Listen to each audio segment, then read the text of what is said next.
Bienvenue sur Africa 24. Le lancement du parti Kirai du président Bassirou Diomaye Faye officialise une nouvelle configuration du pouvoir sénégalais. Comment cette création du parti peut-elle être interprétée? Quel sera le positionnement de Kirai au sein des institutions? Le parti cherchera-t-il à construire une majorité politique autonome autour du président ou privilégier une logique de coopération avec les autres forces politiques? Aminata Touré, superviseure générale et coordinatrice du parti Kirai, nous éclaire sur les ambitions du nouveau parti, les enjeux de la présidence actuelle et les grands chantiers institutionnels dans cette nouvelle édition de décryptage sur Africa 24. Madame Aminata Touré, bienvenue sur Africa 24. Le 25 juillet 2026 au Sénégal marquait le lancement du parti Kirai porté par le président Diomaye Faye. Ce lancement du parti émane-t-il d'une volonté de structurer durablement la majorité présidentielle ou est-il une conséquence de la rupture politique avec le PASTEF? Vous savez, le parti Kirai, les Patriotes républicains, lancé le 25 juillet dernier, est aussi la consécration d'un processus, au fond. Parce que parmi les 427 organisations qui ont décidé de fusionner, nous étions tous ensemble dans la coalition Diomaye Président, qui s'est constituée avant l'arrivée du président Bassirou Diomaye Faye au pouvoir. Nous avions considéré qu'il était temps qu'on aille vers une unité organique supérieure, c'est-à-dire qu'on fusionne pour devenir un parti plein, parce qu'évidemment, nous avions la coalition et nos organisations respectives. Nous considérions que voilà, pour avoir tout le soutien que nous comptons apporter au président de la République, voilà, le projet serait de fusionner et d'être un parti. Et nous avons porté le président Bassirou Diomaye Faye à la tête de ce parti. Un parti qui va voilà, défendre son bilan, qui va aller à des élections, notamment les élections locales à venir, mais aussi un parti ouvert à tous les Sénégalais et les Sénégalaises qui considèrent qu'il faut accompagner le président Bassirou Diomaye Faye dans son projet d'approfondissement de la démocratie, de défense de la République, c'est important, c'est ça que nous nous appelons les patriotes républicains. Ça implique voilà, le respect de l'indépendance de la justice, voilà, de la liberté de la presse, de la liberté d'expression. Et voilà donc ce qui nous a amené à passer d'une coalition qui est un regroupement de partis et de mouvements à la constitution d'un parti politique. Les patriotes républicains, c'est la définition du parti Kirai qui a pour devise la patrie d'abord. Quelle différence idéologique et programmatique le nouveau parti entend-il établir avec le PASTEF qui s'est également construit autour du patriotisme? Alors, la construction autour du patriotisme, c'est une très bonne question. C'est d'être enraciné aussi dans le modèle sénégalais et ouvert sur l'Afrique d'abord et sur le monde. Quand je parle de modèle sénégalais, c'est ce à quoi je faisais référence. C'est un modèle de tolérance d'abord, d'ouverture, d'acceptation de l'autre, mais également un modèle de dialogue et de dépassement.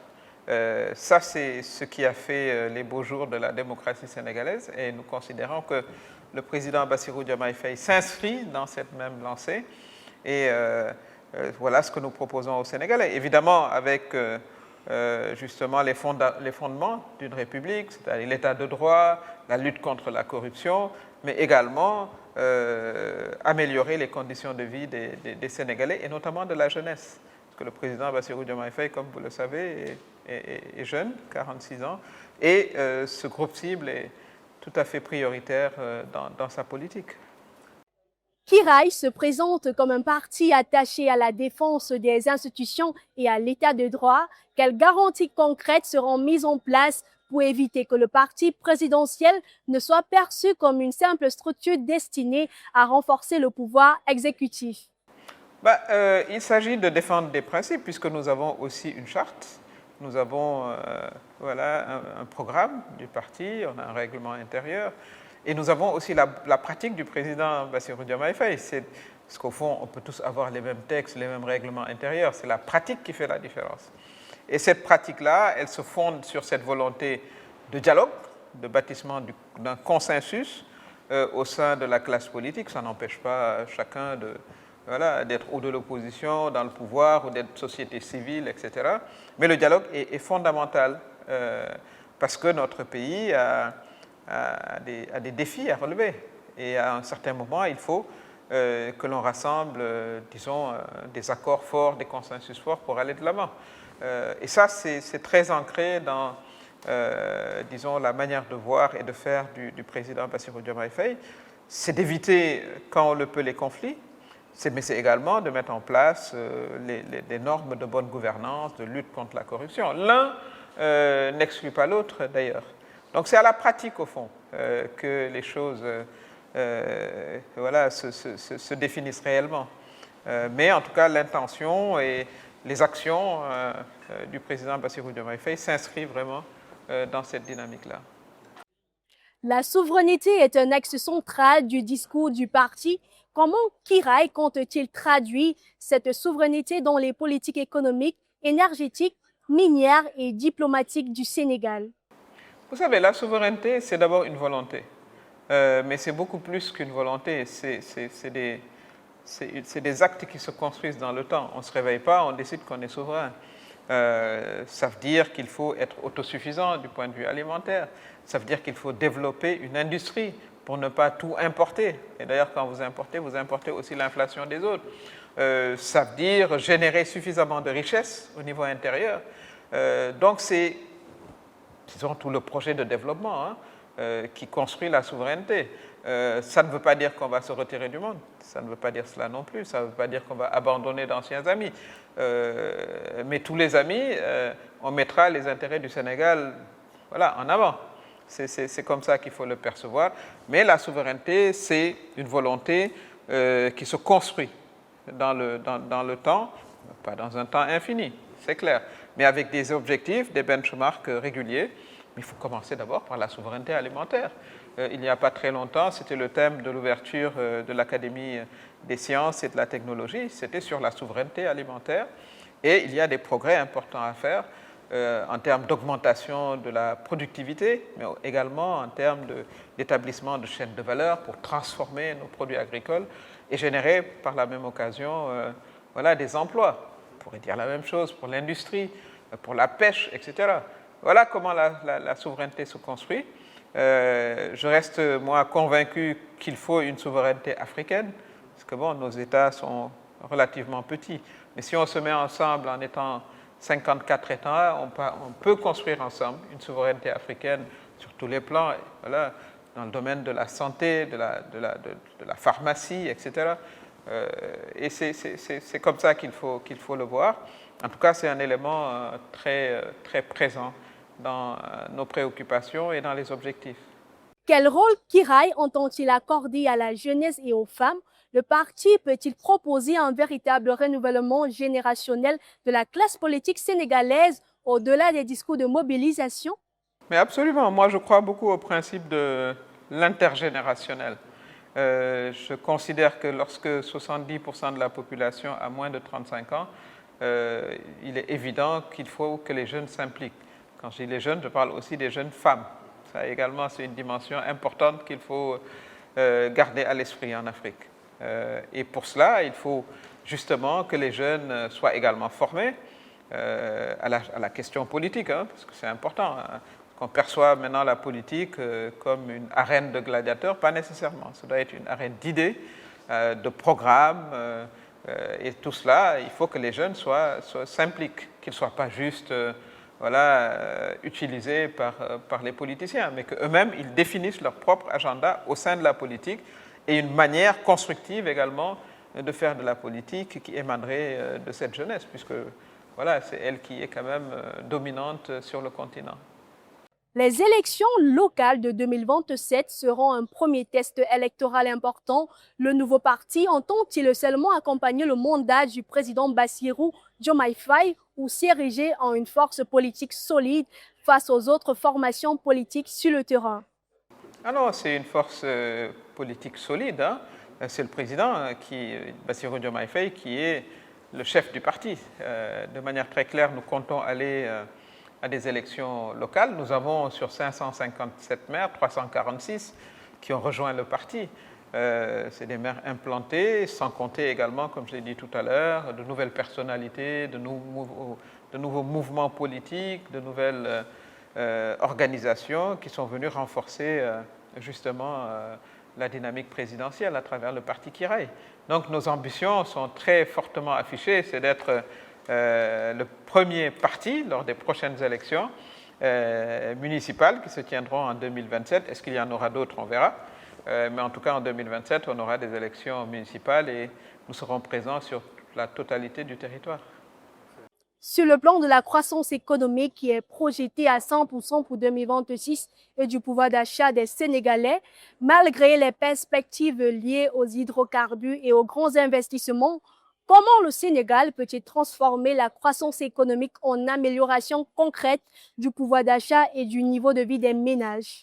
Mais déjà, je pense qu'il faut saluer la résilience de l'économie sénégalaise parce que vous avez dû suivre tous les débats qu'il y a eu autour de la dette mal répertoriée, on va dire, de plus de 4 000 milliards de francs CFA avec un impact très important sur les finances publiques. Mais il faut rappeler que depuis 2 ans, nous n'avons pas de programme avec le Fonds monétaire international et par ricochet avec beaucoup de nos partenaires. Néanmoins, notre économie a généré 5% de croissance. C'est dire que c'est une économie dynamique, bien évidemment. Et pour cela, il va falloir, comme je l'ai dit, renforcer les différents secteurs clés. L'industrialisation, en commençant peut-être par la petite industrie, puisque nous importons à peu près tout. Ce n'est pas spécifique au Sénégal, c'est le gros problème de l'Afrique. Et il faut rappeler que au fond, lorsque l'Europe s'industrialisait, nous, on se battait pour survivre. C'est toute la période de l'esclavage et post-esclavage et période de la colonisation. C'est là où l'essor technologique s'est fait. Et nous traînons ce retard-là qu'il va falloir rattraper très, très rapidement grâce à maintenant, disons, des outils comme l'intelligence artificielle, etc. Il va falloir moderniser aussi notre agriculture pour assurer ce que je disais tout à l'heure, notre souveraineté alimentaire. C'est la première des souverainetés à conquérir, cela va de soi. Mais il faut également, et nous sommes dessus, former notre jeunesse aux métiers du présent et du futur. Ça, c'est important. Et c'est un appel également qu'il faut lancer à nos jeunes, parce que le secteur qui se prête vraiment à un développement rapide, c'est l'agriculture. Mais pas l'agriculture telle que le faisaient nos arrière-grands-parents. C'est une agriculture modernisée qui produit à des niveaux élevés et qui permet de créer de la richesse. Parce que c'est ça l'objectif en Afrique. Il faut créer de la richesse au niveau du continent. Pas seulement de la richesse extractive, mais il faut également transformer cette richesse. Nous sommes un pays producteur de pétrole et de gaz depuis il n'y a pas très longtemps. Donc l'objectif, c'est d'avoir une chaîne de valeur également qui permettra aux opérateurs sénégalais d'investir dans la logistique, dans la pétrochimie, dans la transformation, etc. Donc moi, je suis extrêmement optimiste pour ce qui concerne le Sénégal. Pour cela, il va falloir qu'on se mette au travail et on est dessus. Face au taux de chômage établi à 22,9% au premier trimestre 2026 et au sous-emploi des jeunes, quelle politique a renforcé pour la création d'emplois durables, notamment dans l'agriculture, l'industrie, le numérique et les services? Ce qu'il faut faire déjà, je pense qu'il faut penser très précisément à des programmes qui allieraient formation-emploi. Parce que souvent, on a une dichotomie entre les besoins du marché et la formation de nos jeunes. Parce que comme vous le savez, nous avons des retards en termes de STEAM, sciences, technologies, ingénierat et maths.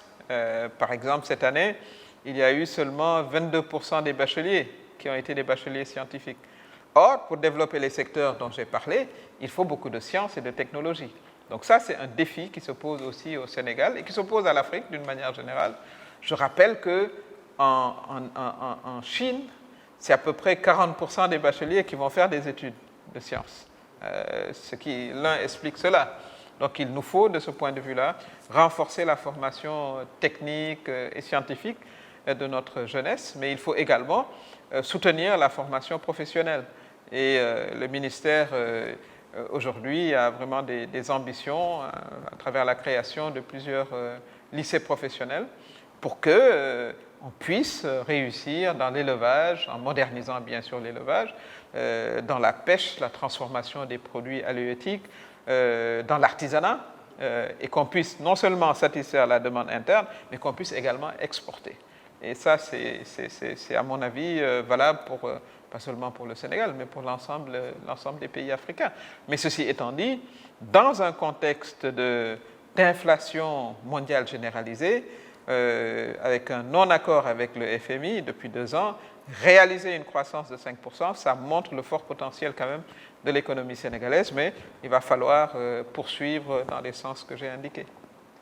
Dans le cadre de la réduction des inégalités, comment mieux répartir les fruits de la croissance entre Dakar et les régions et entre les différentes catégories sociales afin de réduire les disparités territoriales et sociales? Il y a aujourd'hui, disons, ce qu'on appelle l'acte 4 de la décentralisation avec la création de pôles économiques. Ils seront 8 pôles à travers le pays pour justement susciter de la création de richesses dans les différents pôles.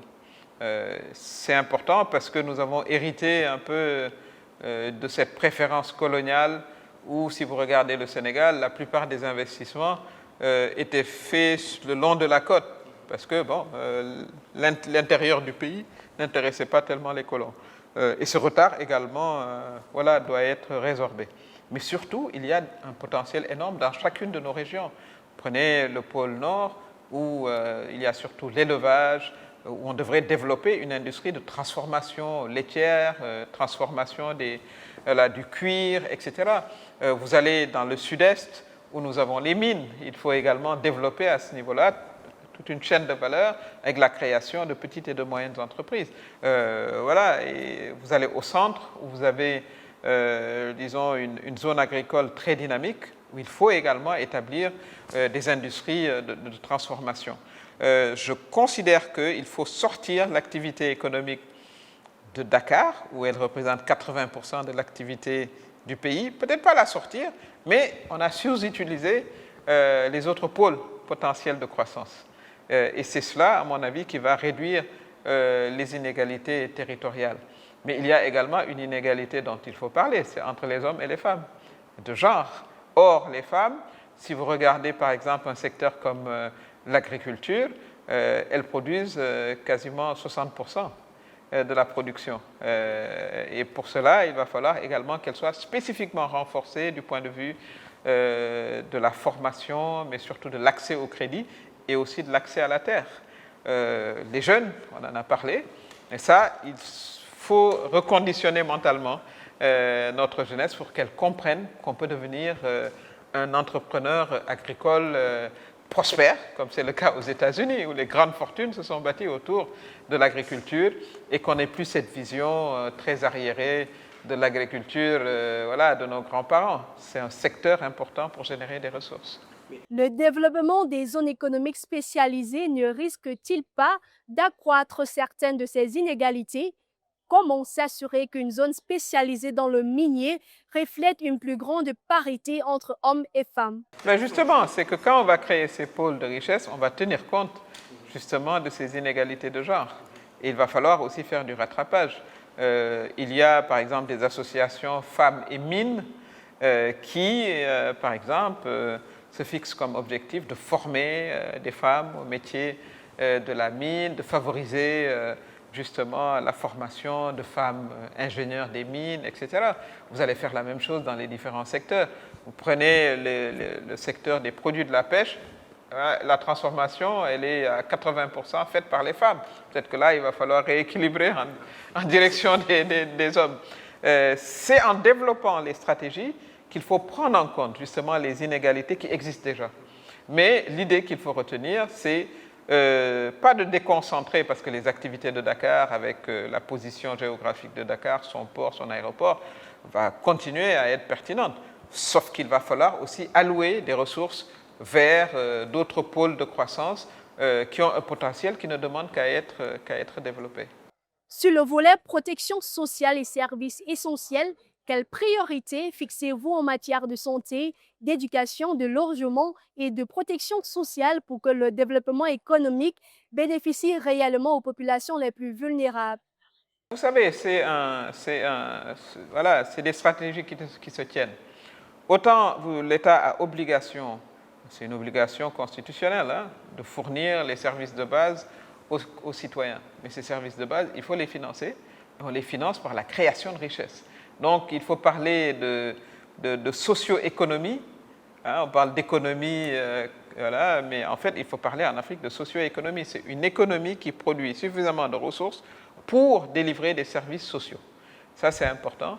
Et je crois que le président de la République le répète souvent, il est issu du milieu rural, donc il comprend justement les questions de développement social.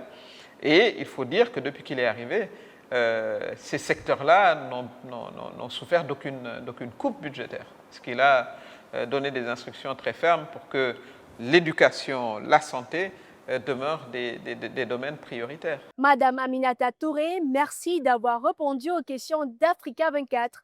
Madame, Monsieur, merci d'avoir suivi cette édition de décryptage.